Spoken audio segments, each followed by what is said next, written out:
Hello everyone, my name is Pacha and welcome back to another episode of Tiergarten Edelwald, our classical zoo where we combine the classic architecture with modern zoo holding, I would call it. And in today's episode we basically finish our little Asian highlands section over here. And you probably already saw it in the intro and from the thumbnail. We are gonna build for the Pallas Cat, or also called the Manul. But before we do that, actually, I wanna announce something really quick, and that is beginning with this video. From now on, you are able to name animals in the zoo. Just by writing a name in the comment, but there's a little bit more to it than just writing. From this video on forward, I will list all the animals in Edelwald down in the video's description, and I will do it in that way. For example, if you're talking about the ostrich, I will list it as, we have the African ostrich, and then we'll list one male, two females, for example, so that you know how many animals are in the zoo. And then you can write down in the comments what name you want to give this animal. And if this one animal is named, then it will be deleted basically from the list. So if, for example, someone names one of the female ostriches in this episode or in the comments of this episode, then next episode it will only be one male, one female ostrich down in the listing of all animals. A couple rules also, that is that you can only name one animal. So I don't want to see a comment with where someone lists or names all, I don't know, 20 animals that we have currently in the zoo at once and claims all the names for themselves. So only one animal per person. For special rules, if we need some more names, then I will announce it in that video. But for now, one animal per person. And if you can, of course, in the next videos, you can still name another animal. So this one animal per person rule only counts towards the video you're currently watching. And in the next video, for example, you could name a different animal. But if someone else that hasn't named an animal yet will come and wants to name the same animal, then this person gets priority, because of course you already named an animal, then another person did that so far, and then this person will get the naming and you can try it in the next week, for example. And also, of course, I have the final say on every name that you are suggesting, so don't pick any rude names, any stupid name, so to say. If I don't like the name that we are suggesting, I will let you know in the comment, and you can of course pick a different name if you still want to do that, and otherwise I will just ignore that comment basically. And for the final part here, I will then show at the end of the video, will show the animals that have been named in that episode, or that have been named in the last episode basically, because I always name the animals after the last episode basically, and then I will show in the next episode, I will show the animals that have been named with their name. And if I manage to do that, if I don't forget it, I also will of course show the comments of the person if they so wish to. Of course, if they don't, they can tell me that they don't want to be shown. I will show them also, so you guys know who named that animal. And maybe if you even want, you can give a little backstory for that animal if you want to. The information about Edelwald, about Tiergarten Edelwald, I mean, they are also in the video description, but you can think of a little backstory, for example, for this animal, why it has this name, why it is in the zoo, such things like that. So to wrap it all up, you can name an animal, you can name the animals in this zoo, starting from this episode on, and then going until I say stop or we stop this series. But anyway, let's get to the content of this week's video. As I said, we are building for the Pallas Cat, also called the Manul, or how I like to call it, the cat that ran face forward into a brick wall, because this cat alongside the sand cat, sand cat, the arid cat from the arid pack, I forgot the name at the moment. This cat, probably one of the most weird looking cats in the world, most weird looking felines in the world, with its very flat face, its very heavy body, or very bushy body. But of course, that has to do with where it comes from. That is the highlands of the Himalayan, of Tibet, of China, of Russia. I think it's also found there. It lives in very high elevations, in very cold climates, so it needs all the fur. And I think it even has the most or the densest fur of all cat species. Correct me on that if I'm wrong. Nothing compared to an otter, of course, but compared to all other cat species, I think it has the most hairs per square centimeter, so it's very well isolated. And yeah, it will now be part of our zoo. Of course, it itself came from the most recent DLC for Planet Zoo, the Zookeeper's Animal Pack, and was one of the animals that was highly requested by the community over the years. And while I'm saying that Frontier didn't do a perfect job with the model itself, it still looks really cool, and from what I heard, people are really happy about having this cat now finally in the game. But what we are actually doing here is that we are building this exhibit, and in between this exhibit and the one for the Markhor and Takin that we built, I think 3 weeks ago, I think it was, we are doing this little elevated area over here for the guests to go onto, to give them like the illusion that they are climbing up into the mountains, into the Himalayan mountains, and also this gives the opportunity to have more advantage points, more viewpoints to the Pallas Cat as well, to the Takin and the Markhor. And one other thing before we talk about this horrendous netting over here is that you already saw in the beginning of this video, I forgot to mention it, you saw that there is a bigger building behind the Pallas Cat exhibit, and this is the backstage for the Markhor and the Takin. And you probably wondered, when did I build this, because you never saw it in a video. I actually recorded me building this exhibit, but I ultimately cut it from this video here, so it was planned for this video here, because otherwise the video would have been, I think around 10 minutes longer. And I thought, it's just a backstage for a different animal and probably not that interesting. But I have the footage on my PC saved, so let me know in the comments, alongside the name suggestions for the animals. Let me know in the comments if you would be interested in seeing how I built this backstage for the Markhor and Takin. I have the footage. I can make a short speed build video without a commentary, it would be. So just with some music, I could upload it somewhere, sometime this week probably, if you are interested in seeing the footage of me building this backstage building. So if enough people are interested, I will do that. As I said, no commentary, just music, and then I will upload it later.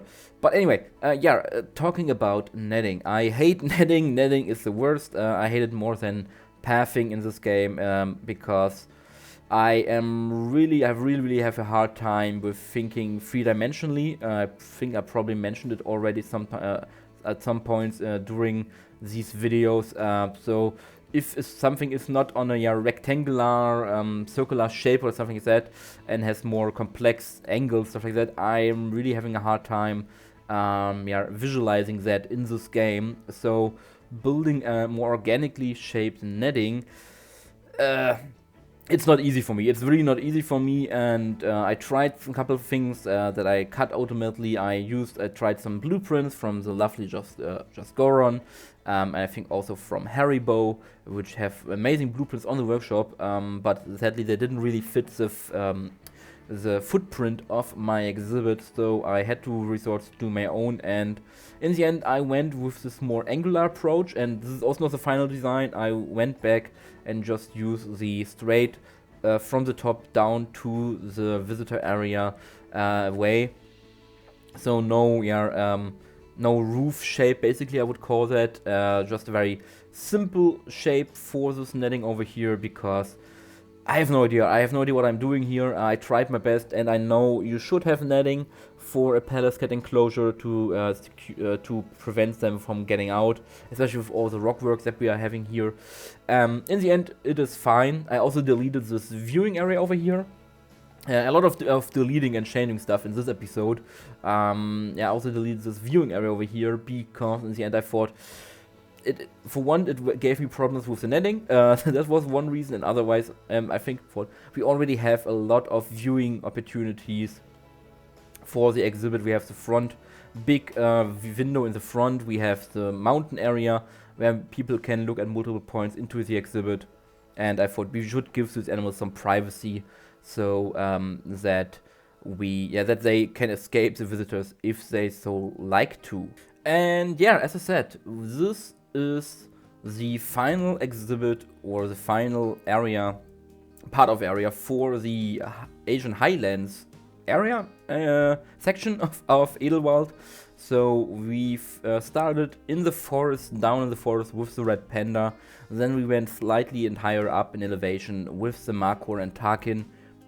And now we basically, this is kind of like the story I have in my head. We reached the summit, or we reached the really mountainous areas with the Pallas Cat. But that's also where we have this elevated area for the guests.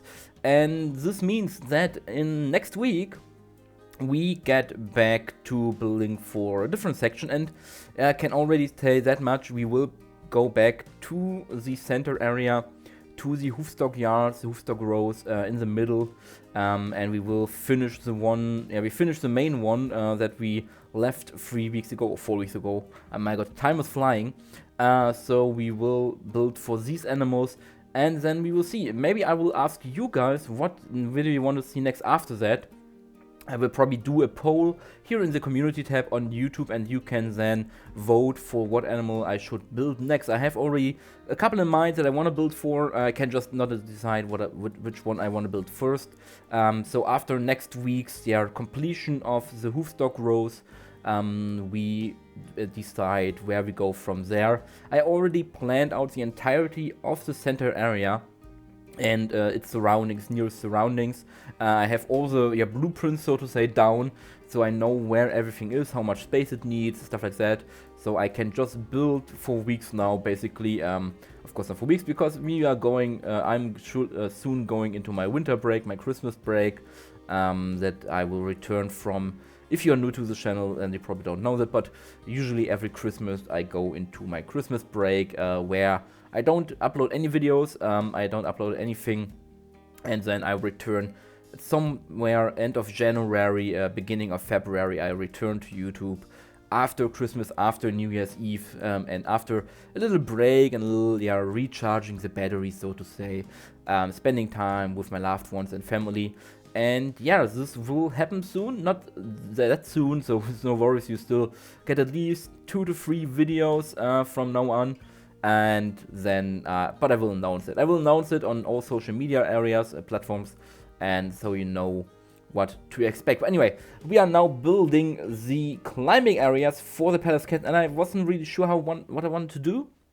But then I decided to have this boardwalk around the backside of the exhibit, because the Pallas Cat can't really climb on the 4 rocks here. They have a bit of a hard time, something you should expect from a mountainous animal.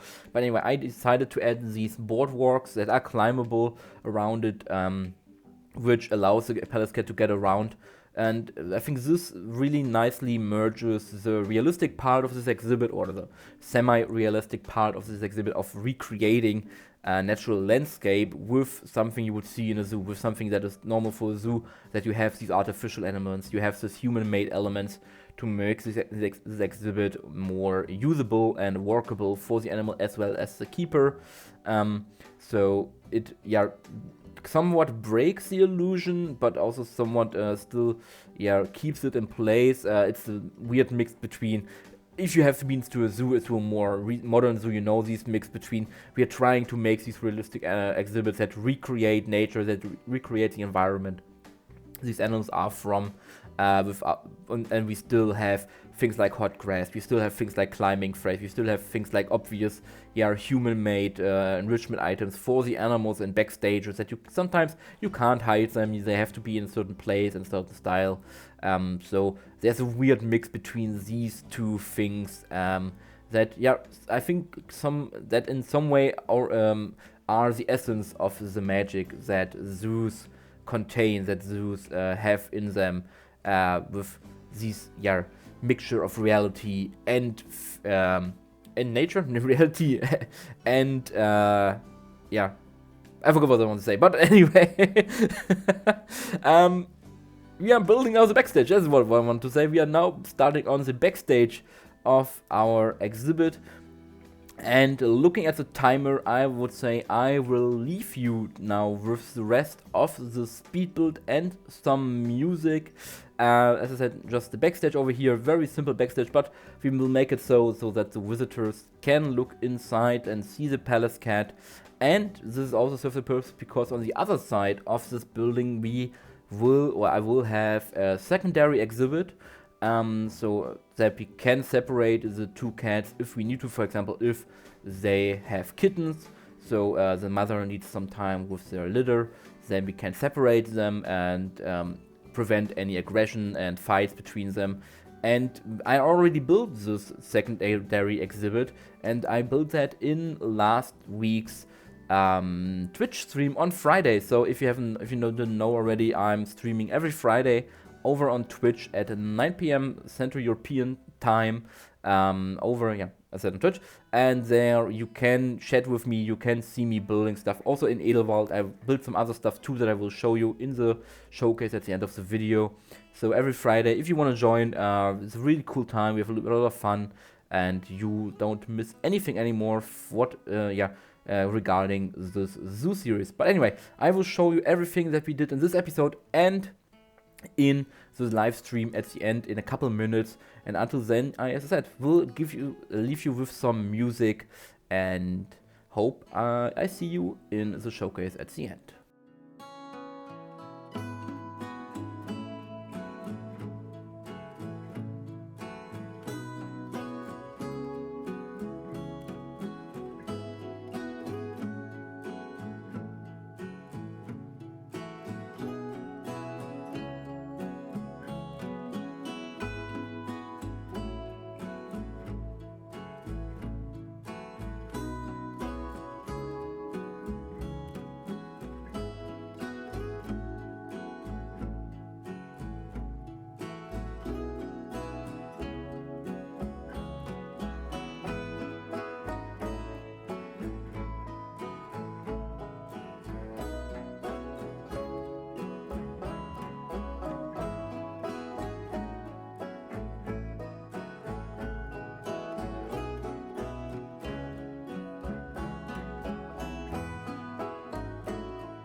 Alright, and here we are now in our real-time part, looking at the final result of our Manul or slash Pallas Cat exhibit, and we are standing at the moment in front of our habitat for the Sichuan Takin and the Markhor jumping all over the place.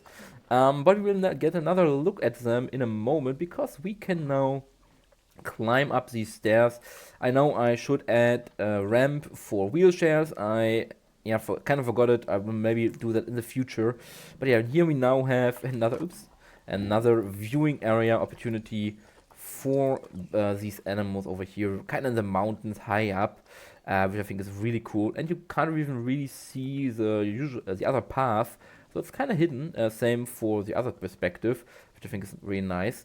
And we also now have these Himalayan Tibetan prayer flags over here. I actually looked up the colors and the what color comes after what color. I looked it up so that I don't make mistakes. And this should be correct. If anyone spots a mistake, let me know. But this is a little bit of theming over here, not too much. I know, you know me guys, I'm not a big fan of theming, of too much theming, so, but I think this looks kind of nice and I really like it. Our first viewing point into the Manul exhibit comes on this place over here, and can we spot one? It doesn't look like it, but yeah, we have this little mesh area over here where the Manul actually can also sleep at some times. And then we have this bigger window over here, where they can also sleep if they want to. And there is one rocking around, and I think the other one, if I squeeze myself into the corner over here or on the roof, I'm nearly on the roof. I think there's the second one. But let's get down and see the whole exhibit in its totality. Don't trip, and down we are. And we have our first viewing window over here, a little bit more overgrown, a little more grassy on this side, so not that much used. And then, by the way, this is something I also did in the live stream, talked about that. We also did the little playground here between, I think these are the Ostrich and the Nile Lechwe. I think that is right. Next to the Kirks Dik Dik. So we have this little playground over here. But we are here for the Pallas Cat. And as you can see, everything is climbable. They are up there. And yeah, this exhibit might be a little bit big. It is on the bigger side, but I had the space, and well, I thought, hey, why not? Instead of cramming two different species into here and giving each of them only half the space, why not go for one species and give them more space? And yeah, they can even go up to there, which is really, really cool. Yeah, thank you for demonstrating that. Yeah, I really like this exhibit. It feels lush, but it also feels mountainous. We have this big boulder in the middle. We have all these different elevations and climbing opportunities for the cat. They can hide if they want behind the boulder. They can also hide a little bit in the corner over there. There's the access door for the backstage. So really, really nice how it turned out. I wish maybe if I would change something, I would make it more mountainous, maybe more stony, stuff like that. But we are still in an area with, a more mild climate, so more foliage will grow anyway over time, so no point in reducing that. And if you go around here, we come to things that you haven't seen yet. There's just this little planter over here, which we also did in the live stream with this Takin statue. Then we have the backstage area on this side, which we saw in the video, which is accessible for the cat. They can go in here, they can go through here, and they can go out there. So this is one continuous area for them, which is really cool that it works. No decorations whatsoever so far. I will do that at some point in the future. Same for all the other backstages. They also don't have any keeper items, backstage items yet, but I will come to that in the future. And then we have this backstage on this side, or this backstage, this secondary exhibit, exactly, which is a bit more, it is more on the cheaper side, on the simpler side. It is just to have a secondary exhibit, to have a way to separate them. It is viewable for the public, but it's not like designed to be very entertaining, to be very natural, stuff like that. It is more classical, I would call it, I think, but still it gives enough space to the cat. I mean, this would even be enough for 2 cats as a regular single exhibit. So they definitely have enough space. And yeah, this just leads to the backstage area over here, and also to the Markhor and Takin backstage. But yeah, this is basically everything that we have in this video. That maybe can get the shadows a little bit out. That's better. Not the shadows, the sun glare. Yeah, this is basically it for this video. No, they get fat. Good. And I hope you enjoyed it. I hope you had a great time. And I hope I see you in the next one, where we will be back in the center, finishing the hoofstock row as announced. And until then, I hope you stay safe, you have a great time, and bye bye, everyone.